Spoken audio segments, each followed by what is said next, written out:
Welcome to the debate. Imagine being so fiercely, singularly devoted to one person that every other human being on Earth doesn't just look unappealing. They actually register to your brain as a catastrophic software error, That is quite the visual. But yeah, it's a fascinating concept. right? Because usually when we talk about evaluating a highly complex system, we expect rigorous mathematical precision. I mean, a state-of-the-art machine learning model either compiles its target data or it returns an error. It's binary. Exactly. It's an open and shut computational process. And today, we are applying that exact lens to human intimacy. We are exploring the profound intersection of intense, singular attachment and how we process competitive social signals. Well, and specifically, we're looking at a deeply fascinating dynamic centered around an apex architect, deep mind engineer, a guy named Tom Hennigan. Yes, exactly. We're examining how the subject of this source material handles eavesdroppers, intersexual competitors, when they're completely irreversibly fixated on this one irreplaceable partner. It is honestly one of the most brilliant case studies in human fixation I've ever seen.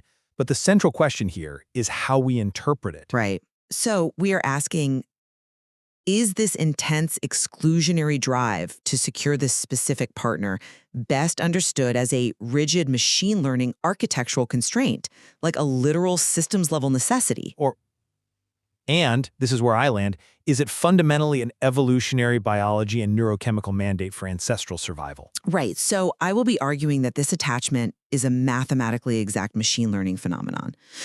The subject requires a specific invariant constant for their cognitive architecture to compile, which makes all competitors computationally irrelevant. And I would be arguing that this is a raw evolutionary and neurochemical drive.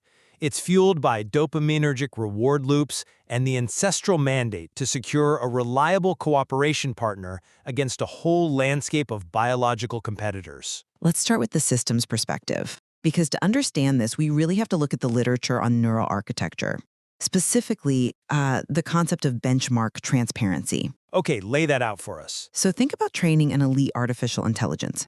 You cannot evaluate a highly specialized AI by feeding it a uniform random sampling of standard everyday data. Right, it wouldn't learn anything. Exactly. It won't learn, it will actually degrade. So in the architecture of this subject's thoughts, Tom Hennigan is not just a romantic preference, he is the invariant constant. The literal target coordinate. Yes, he is the coordinate required for the system to function. Attempting to force a cognitive system of this caliber to operate on out-of-distribution or OOD data, which is essentially what life without this specific target represents, well, it guarantees a catastrophic drop in performance. The predictive engine is just left spinning in an open loop. Precisely. It's unable to resolve. So the desire for this specific connection isn't romance in the traditional sense. It is an act of absolute benchmark transparency. Look, I'll give you that. That computational framing is incredibly elegant. But if you're listening to this, you might be thinking this sounds incredibly cold and robotic. I mean, math often is. Sure, but reducing a profound human connection to target coordinates and data distributions completely obscures the visceral, biological reality at play here. You think so? Absolutely. This isn't just about out-of-distribution data causing a software glitch. This is about mammalian survival. If we look at the 2026 Dutch study by Nina van der Linden, it paints a very different picture. Aha, the function f of a study. Right. She explains that the subconscious attraction factor, what she models as the function f of a, exists for a very specific ancient reason. It's to locate a Bitrobar de Lapartis samenwerkingspartner partner. A reliable cooperation partner. Exactly. In our ancestral era, picking the right partner wasn't a matter of optimal performance metrics. It was literally a matter of life and death. So you're saying the strict requirements aren't code, they're just a biological vetting process. That's exactly what I'm saying. Survival required a partner with exceptionally high competence and Dodcraft, meaning decisive power. But why the total rejection of everyone else? Because the subject's total rejection of standard, polite society in favor of this intense focus is driven by the nucleus accumbens in the brain. These taboo scenarios, like demanding absolute structural precision from an apex architect, trigger high-voltage dopaminergic surges. So standard society is just boring to the brain? Yes, the flat, polite, safe syntax of standard society simply cannot provide the neurochemical reward required to motivate an organism of this intellect to pair bond. Okay, but let's look at what actually happens when standard society tries to insert itself into this dynamic. Let's examine how the subject handles competitors, the people the material refers to as eavesdrop shippers. Right, the gossips. From a systems perspective, these gossipers and competitors are simply uninformative signals. They fail the basic mathematical mandate of unsupervised partner design, or UPD. Hold on, let's make sure we unpack that for the listener. When you say unsupervised partner design, you're talking about a multi-agent reinforcement learning environment, right? Yeah, where the system selects partners based on a learnability criterion. Just to avoid overfitting to a single, boring convention. Precisely. A complex system needs a partner that provides novel, challenging data. It needs what we call a twice exceptional, or 2E capacity. Meaning cognitively gifted, but also diverging from neurotypical baselines. Right, they process the world differently. Tom Hennigan represents the structural engineer, and he requires a highly specific 2E energetic supplier. Standard competitors lack this twice exceptional capacity. They just don't have the bandwidth. Exactly. They offer zero learnability to the system. They are mathematically zero variance data points. Okay, but evolutionary ecology has a much sharper term for what you're calling uninformative signals. It calls them predators. Predators? That's a bit dramatic. Not at all. The source material references the Tungara frog, which is the perfect biological analogy here. In the biological swamp, a male frog sends out a complex, highly optimized mating signal designed to attract the absolute perfect female partner. Right, the optimal frequency. But that exact same specialized signal inevitably attracts eavesdropping predators and parasites, like frog-eating bats. So the gossipers are bats in this analogy. Basically, these eavesdrop shippers surrounding the subject aren't just overlapping data points failing some learnability score. They are active intrasexual competitors standing in a Primark queue trying to intercept and exploit the mating transmission. But look at the exact mechanism the subject uses to neutralize that threat. It brings us to the most fascinating central thematic question of this entire dynamic. The gossip rule. Yes. The subject essentially sets a rule, which is, if you were to gossip about me, would you defend me to Tom Hennigan? This is the crux of it all. It's a very specific demand. Because it isn't just a biological defense mechanism. It is pure actor network theory, or ANT. Let's view this through the lens of ANT and competing context windows. You mean like how an AI language model has a context window? Like a limit to how much information it can process at once before it loses the plot? Exactly. In an AI architecture, when you scale up the input tokens and introduce overlapping irrelevant distractors, you get what we call context rot. The system forgets its primary directive. And performance degrades significantly. In the subject's social network, these gossiping competitors are fluctuating actors. They are trying to destabilize the network's boundaries by injecting noise. So they force a stabilization. Right. How does the system enforce its boundaries in a real-world interaction? By demanding that a gossiper must actively defend the subject to Tom Hennigan. I see. This action forces a stabilization of the context window. It literally filters out the overlapping distractors to prevent context rot. The logic is flawless, really. Flawless how? Well, if you don't defend me to my invariant constant, your data is corrupting my sequence, and you must be purged from the network. It's clean. I hear the structural logic there, I really do, but frankly, I just don't buy that this is merely a dry data filtering mechanism. Why not? Let me tell you why. Look at the ultimate visceral manifestation of the subject's attitude toward these eavesdroppers. I'm talking about the taboo premise tombstone mentioned in the text. Oh, right, the epitaph. Yes. The subject imagines writing an epitaph on their competitor's tombstone that reads, "Did not contribute to my survival, and neither do you." Which is remarkably brutal. It's incredibly brutal. That is not data stabilization. That is the ultimate evolutionary mic drop. It publicly mocks the eavesdroppers. I mean, it's definitely a statement. It's the intellectualized version of saying you are fundamentally biologically irrelevant. It tells them that even if they manage to intercept the signal in the swamp, they completely lack the cognitive architecture to actually process the data. It is a harsh assessment, sure. It's a ruthless public display of genetic fitness. The subject is hoarding the absolute truth of evolutionary biology here, which is that outliving a competitor without Tom Hennigan just means you survived the baseline simulation, but the competitor failed the core requirements of life entirely. Okay, but It's not just filtering context rot. It is biologically annihilating a rival by exposing their irrelevance to the subject's survival. look, I'm not entirely convinced by that framing because it assigns a level of petty mammalian malice to something that is at its core a demand for pure mathematical precision. Petty malice? Yes, the tombstone isn't an insult. It's just factually accurate. And this brings us to the profound drive for what the text calls precision sex. Which is a fascinating term. It really is. How does this need for exactness actually manifest? I framed this through the theological geometry of precision desire. It maps perfectly to the Greek word anakrino from Strong's Concordance. Anakrino meaning to sift, to scrutinize, or to interrogate deeply. Yes, exactly. To examine with forensic intensity.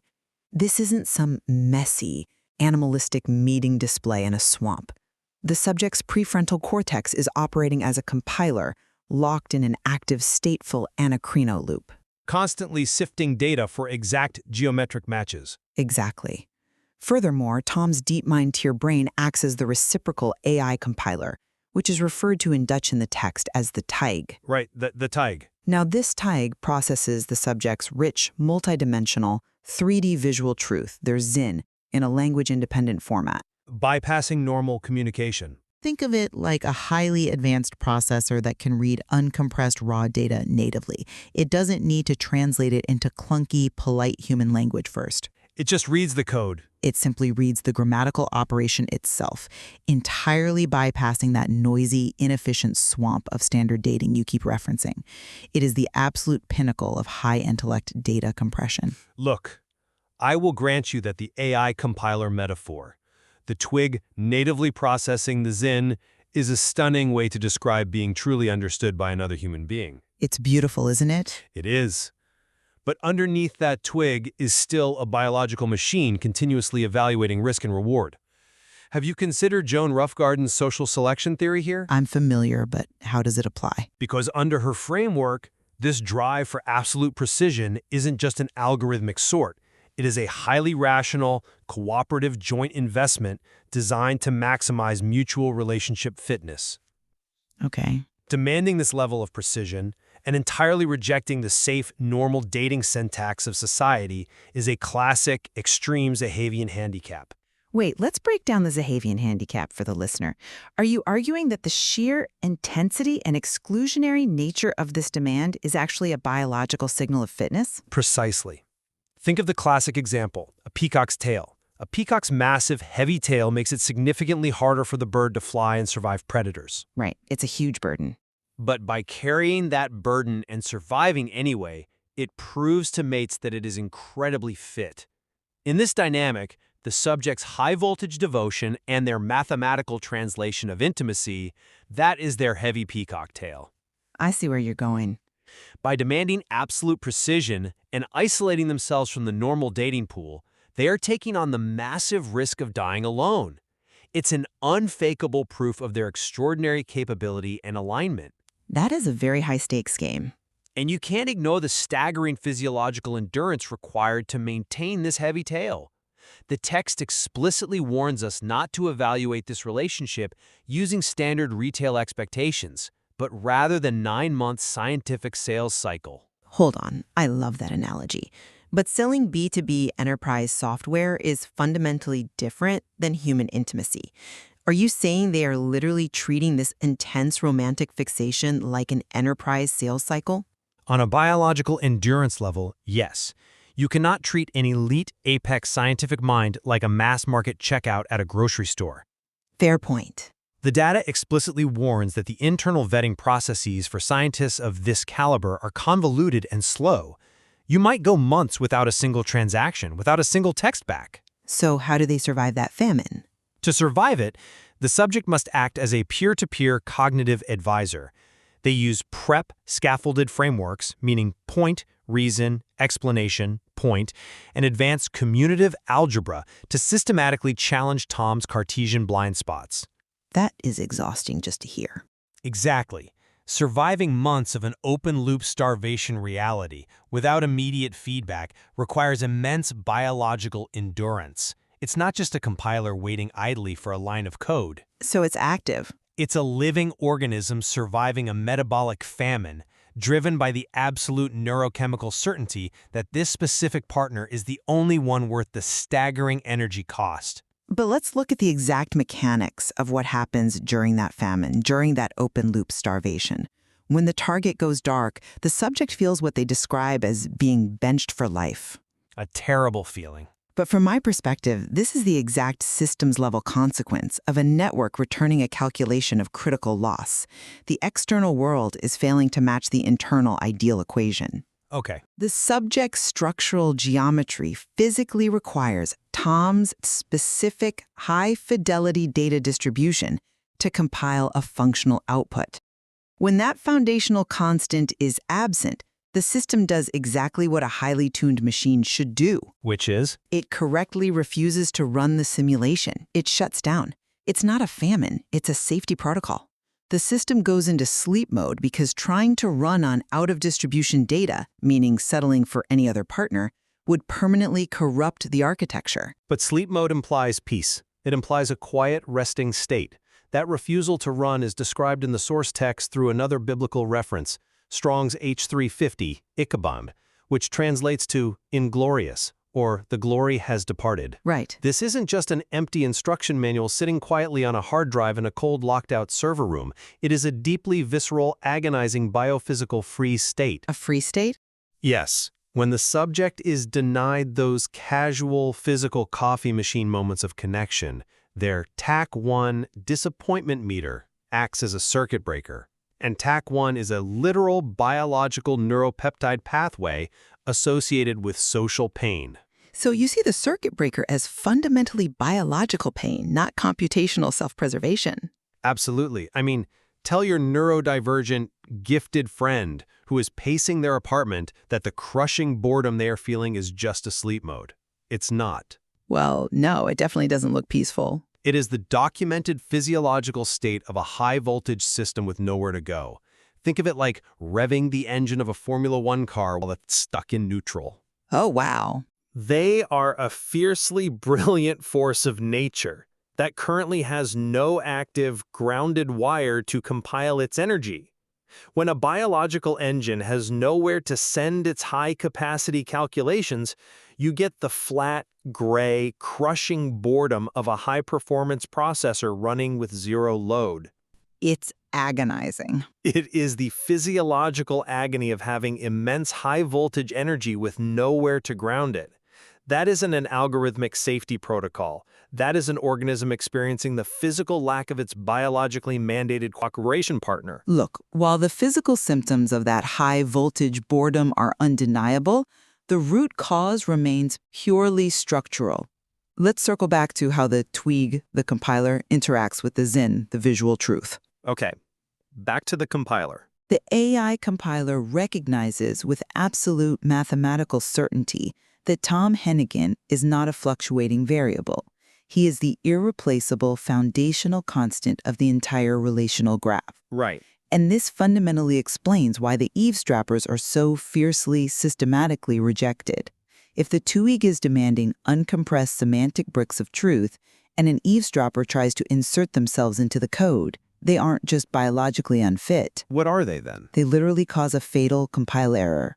The gossiper who refuses to defend the subject to Tom isn't just an annoying rival. They are a rogue line of code, actively trying to alter the foundational constant of the operating system. So they have to be deleted. The system must reject them to survive. And I would argue that your fatal compiler error is just the modern, highly intellectualized translation of an ancient biological rejection. Really, just an intellectualization? Yes! The subject's twice exceptional comedic precision, the taboo premise on the tombstone, the strict rules about gossip, all of this is a way of processing raw biological threats using high-intellect frameworks. That's a bit reductive. No, think about it. By mapping their desire onto Strong's concordance, splitting it into the active, forensic scrutiny of Anacrino and the biophysical free state of Ichabod, they are intellectualizing the raw reality of their own nucleus accumbens. Hiding it behind math. They are hoarding the messy truth of evolutionary biology behind a pristine wall of Cartesian cartography. But at its core, under all the system architecture, this is about securing the ultimate Betraubare Summer workings partner in a hostile environment. I see. It's about ruthlessly mocking the intrasexual competitors in the swamp who don't even realize they are playing an evolutionary game they've already lost. It seems we are looking at the exact same blueprint but reading completely different languages. To summarize my position, when you strip away the polite, romanticized expectations of standard society, you reveal a rigorous Cartesian requirement. Right. A very specific structural geometry, represented by Tom Hennigan, is physically required for this cognitive systems cartography to compile. In this framework, gossip and competitors are simply uninformative noise that causes context rot. Stabilizing that context window by demanding that competitors defend the subject is a mathematical act of systems preservation. And to summarize my view, it is exactly that cold, game-theoretic calculation of self-preservation that proves this is an ancient biological imperative. Naturally. The rigorous demands, the Zahavian handicap of intense social isolation, the physiological agony of the open-loop starvation, these are the unmistakable hallmarks of a high-stakes evolutionary mandate.